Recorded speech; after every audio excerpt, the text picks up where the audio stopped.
bedah cerita bareng kita. Pernah gak sih kalian baca cerita yang kelihatannya biasa aja, tapi makin dibaca makin mind blowing plotnya, kayak wait, what? Gitu. Hari ini bareng Rara, Hai. Filmi, Halo. dan Yaya Halo. bakal bahas short story The Lottery by Shirley Jackson. Yay! Today we are going to dive into the character analysis, literary criticism, and even the theoretical perspective behind the story. Oke, kita bakal ngobrol banyak banget tentang story ini ya guys. Yeah. Jadi saksikan terus. So, buckle up karena pembahasan kita kali ini bakal sedikit bikin ngebul otak kita. Okay, first we are starting with the character analysis. Yaya, which character caught your attention the most in this story?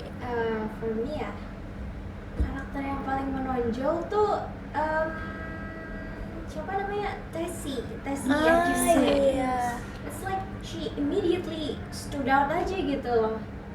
So basically she represent a person who only care about themselves gitu kan. Like when something affect them personally, dan dia tuh apa ya, kan datang telat, terus dia tuh masih bisa chill gitu, she still enjoy the vibe, Nyantai aja gitu ya. without even questioning about the apa namanya, tradisinya itu loh, siapa yang bakal kena, kayak she didn't even care about it. And yeah, pas keluarganya apa namanya kena loteri itu, she like langsung protes gitu, langsung bilang it's not fair, padahal kan emang apa ya, itu udah tradisi mereka dan they should be aware kan pertamanya, tapi dia enggak gitu loh. Dan itu tuh apa ya, kalau kata aku ya, maybe if someone yang kena, she most likely wouldn't care about it as long as she is safe gitu. Iya. Setuju sih. Sebenarnya apa sih yang terjadi sama dia gitu, kayak what's wrong with her gitu? Apa ya? Ya dia kayak enggak care aja gitu sama, harusnya kan dia aware kalau misal siapa yang bakal kena, kayak seolah-olah dia tuh nggak apa namanya, nggak mikir sedikit pun kalau misal dia yang kena. Iya sih, change-nya emang sedikit, tapi kan tetap aja dia tahu tradisi itu, terus bisa-bisanya dia masih kayak happy, enjoy the vibe gitu. Dan I don't think it's supposed to be like that though. Iya sih. Ya juga sih, itu sedikit menarik. Oke. Yang buat aku bingung tuh when she protest and say it's unfair, nobody takes her seriously, right? Yeah, it's like she gets ignored instantly. Yeah. Why is that? Is Tessie's reaction really just about not wanting to be the victim, or is there something deeper behind the way people treat her? Well, so her protest, Tessie's protest tuh actually apa ya, bukan cuma karena dia nggak terima kalau dia yang kena loterinya itu, but it also kind of reflect the time when women's voices zaman dulu tuh were often ignored, were often not apa namanya, kayak not taken seriously gitu loh. So yeah, it's not just about tradition, it also the way the whole community ignored her, like her words didn't even matter for them. Bahkan kan apa, keluarganya juga enggak defend her when she just tried to defend herself. Bener sih, ya kan? Yeah. Berarti Dia- kayak di zaman patriarki dulu ya, suaranya women tuh kayak being ignored. Iya. Heeh, belum benar-benar. didengar. Ini tuh juga bisa jadi interpreted gitu loh as a reflection how women's voices are often ignored gitu. Okay, thanks Yaya. Okay. Now we next to the literary criticism part. What exactly is Shirley trying to say here? Is it true the irony in this story? Yeah, so The Lottery is an ironic story from right from the beginning. From the title itself, when we read the word "the lottery," we would automatically think that it is something to do with winning money or receiving something good, right? And then in the beginning as well, the setting was described as a bright summer morning, and then there was children playing and villagers gathering. Yeah, so yang tadi dibilang would expect that the story is about an ordinary small town life yang peaceful gitu kan. But as we read further, the story slowly reveals a horrifying truth where the lottery is actually a killing ritual. Then it makes us question why does it exist and why people in the village still accept something that is so brutal gitu. So sampai even when the person who got chosen is their own family, kayak Yaya said, there's no like feeling of rebellion or grief. Jadi karena mereka itu udah terbiasa sama tradisi itu sampai there's no empathy, like empathy doesn't exist anymore in the society gitu. Oh, menarik sih. Tapi ngomongin soal ketakutan buat speak up, ini tuh buat aku mikir tentang spesifik karakternya gitu, dari apa namanya, karakter perspektifnya gitu. Kalau menurut Yaya gimana? Siapa yang most clearly trapped by this social pressure? Well, about that, I actually surprising. I was thinking about Bill Hutchinson, right, which is Bill. Tessie's husband, and you know, like the time when Tessie started protest gitu, but Bill just like not even defend her, tapi dia told her to shut up, to diem, terus kayak follow the rules gitulah, like Padahal suaminya. makanya kayak apa maksudnya gimana gitu loh. Istrinya sendiri Kayak loh. apa? Jadiin kambing hitam Iya. istrinya nggak sih? Dan tahu nggak, ini tuh sebenarnya apa ya, kayak connect sama Mr. Oldman Warner, dan apa namanya, dia tuh like the literal voice of the tradition gitu, dan and Mr. Oldman Warner tuh symbolize about apa, people yang nempel sama tradisinya gitu. Bahkan kalau ada yang mempertanyakan tradisinya itu, kayak dia tuh langsung apa ya, kayak ngehujat gitu, kayak nyerang gitu loh pakai kata, dan itu tuh mungkin bisa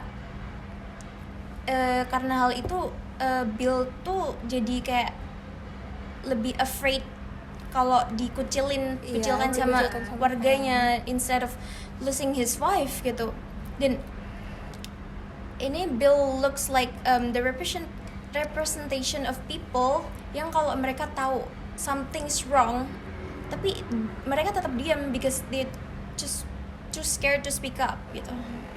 Berarti jangan sampai kita dapat suami kayak Bill. Ignore his wife. Yeah. His wife loh. Dari penjelasannya Yaya, kita bisa tahu kayak pressure, social pressure tuh society pressure. bisa bikin orang tuh lebih takut dihujat daripada kehilangan seseorang yang bisa dia cintai Spesial gitu. ya kan. Aneh emang si Bill ini. Tapi ya itulah dari tradisinya Iya, emang gitu. I'm curious about something like is there any other meaning from the ritual itu? Ya, so apa story ini itu kayak salah satu cara untuk mengkritik blind obedience to traditions, karena the villagers in the story do the ritual karena everyone else is doing it and it's always been done for generations gitu kan. And sampai mereka lupa sama tujuan awal ritual tersebut, dan it shows how humans itu can be too attached to something. Kalau in this case with the traditions, even when they cause harm or it doesn't make any more sense. Terus another one is salah satu bentuk cara kritik untuk power and authority, kayak yang Yaya bilang, there's some villagers that suggest in replacing the worn out black box, tapi sama Mr.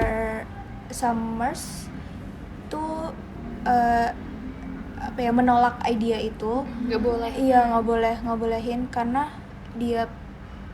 he insists that there's no need to change anything gitu. Terus ada lagi villager yang ngomong kalau misalnya ada other villages itu udah nggak melakukan ritual itu lagi, tapi sama Mr. Oldman Warner di shutdown gitu, dan he called them like pack of crazy fools. Yes. Ya, terus makanya it shows how people who have power atau yang have power itu are the only ones that can control and decide change gitu. Soalnya I'm pretty sure like so many villagers in the village yang in the story itu mereka pengen untuk memberhentikan ritual tradisi itu kan, tapi ya itu kayak tadi bilang juga, Yaya bilang mereka tuh takut untuk speak up karena takut dikucilkan atau dianggap memberontak. Ya, makanya didiem gitu kan. Iya, nggak mau speak up. Oh, aku paham. Jadi tuh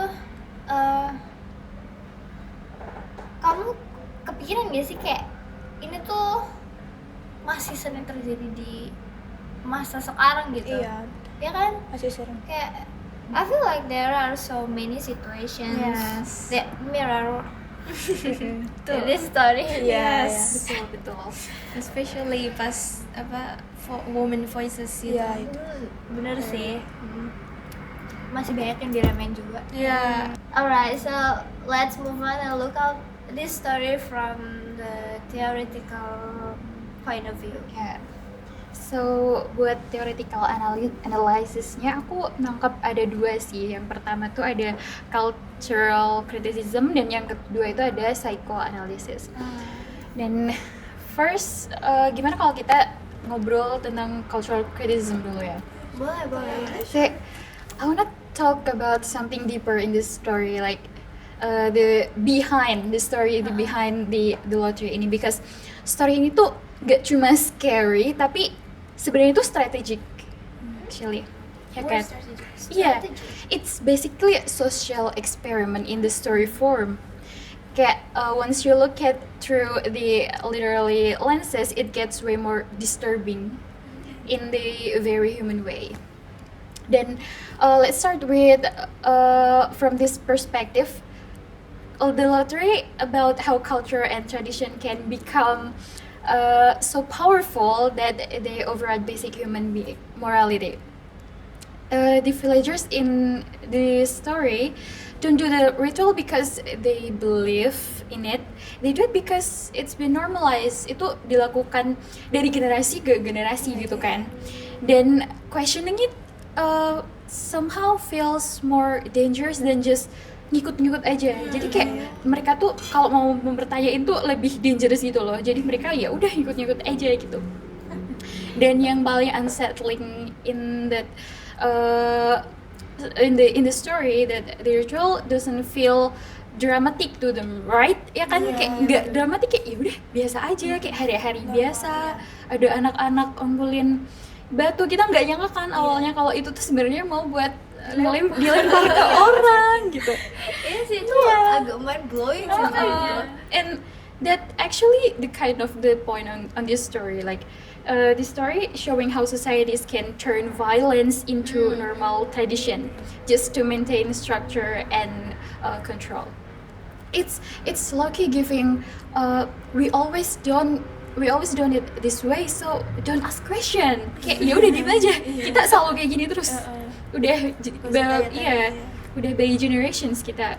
And that is exactly how harmful system survive for so long. Itu yang bikin itu tuh bertahan dari dulu sampai sekarang gitu. Penjelasannya tuh udah cukup banyak dan cukup memahamkan ya sebenarnya dari kalian semua ini udah cukup banyak. Tapi kurang nggak sih kalau itu apa psychoanalysisnya dibahas? Aku lupa. I'm sorry. Okay, jadi psychoanalysis ya. Now if we switch into psychoanalysis, the focus move from society to the human mind. Kalau yang tadi tuh cultural itu di society-nya, sekarang psychoanalysis tuh di human mind, kayak pikirannya kita gitu. Psychologically, the villagers are operating through fear and denial. They suppress guilt, fear, empathy, because actually confronting the ritual would emotionally destroy them. Jadi kalau mereka tuh sebenarnya tuh berperang sama rasa guilty-nya mereka, sama ketakutannya mereka, sama empati mereka, karena kalau kita melawan tuh bakal kita yang kena gitu loh. So instead mereka act normal. They laugh, they talk about weather, because in that way they can survive mentally. Buat nenangin diri mereka sendiri, karena aduh mau bunuh orang nih gitu kan. Kayak konsepnya di sini tuh sebenarnya defense mechanism. Especially originalism, like they convince themselves, kayak yakinin diri sendiri kalau ini tuh necessary, like ini tuh just tradition gitu. Mereka nggak bisa ngelawan, ya udah ini tradisi. Dan mereka nggak apa ya, karena mereka tuh kalau accepting that they're part of murder would create too much psychological conflict. Jadi mereka sebenarnya tuh mereka tahu ini tuh bagian dari pembunuhan kan, termasuknya kan kayak ngelemparin orangnya sampai mati. Sebenarnya mereka tahu, cuman kalau mereka accepting itu, mereka bakal terjadi konflik di kepala mereka, kayak sekarang konflik. Iya gitu. Ya, Me versus myself. Mereka tuh terrified of standing alone, of being the one who question the system. So psychologically they choose membership over morality. Yang tadi itu husbandnya lebih milih membership daripada morality, ngebela istrinya sendiri. Dia lebih milih mengikuti orang-orang di sekitar. Dan sebenarnya story ini tuh bukan hanya tentang violence, but about how the human mind protect itself from fear, shame, and social rejection by normalizing the unthinkable. Jadi itu bukan hanya tentang kekerasan, tapi tentang perang batin di diri mereka. Gimana sih? Ngerti nggak? Iya kan? Kayak like that. Dicukupkan sampai sini aja kali ya. Soalnya ini menurut aku juga udah komplit dan cukup bisa dipahami, mulai dari karakter analisis sampai psychoanalysis. Cukup bikin kepala ngebul ya. Kita dapat banyak banget nih hari ini, dari pertama yang literary teori gitu. Banyak banget yang bisa didapat dari cerita ini. Jadi kalau kita tuh baca cerita tuh nggak cuma baca cerita, tapi kita tahu apa yang sebenarnya terjadi di situ, terus faktor eksternal juga banyak kita dapat dari situ kalau kita dalami lebih dalam. Nggak tahu. I don't know. Storytelnya pas women voices gitu, Yeah. ignored. Dulu kan gitu kan ya. Mm-mm. Ya. Terus sekarang ya udah mendingan lah. Walaupun masih ada tapi Iya. mungkin udah mendingan. Better lah. Yes. Yang paling apa ya, kayak nempel banget gitu tuh pesan dari cerita ini sih menurutku, kayak violence can become something normal Hmm. if it's done collectively and turn into a tradition, Ya, right? iya. Coba kalau kita ada kayak gitu, kan Aduh, nggak bisa. Nggak tahu. Jangan dibayangin. Iya. Gue udah nangis Bayangin. sih.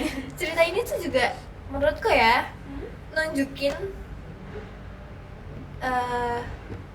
kalau seseorang tuh lebih sering untuk berhenti berpikir secara jernih dan memilih buat udahlah main aman aja, Ikut-ikutan orang. Iya, kayak udahlah nggak usah cari masalah gitu, kayak apa ya, berarti menghindari konflik. Yes, yes. Iya kan, daripada bertahan sama moralitinya mereka gitu. Iya.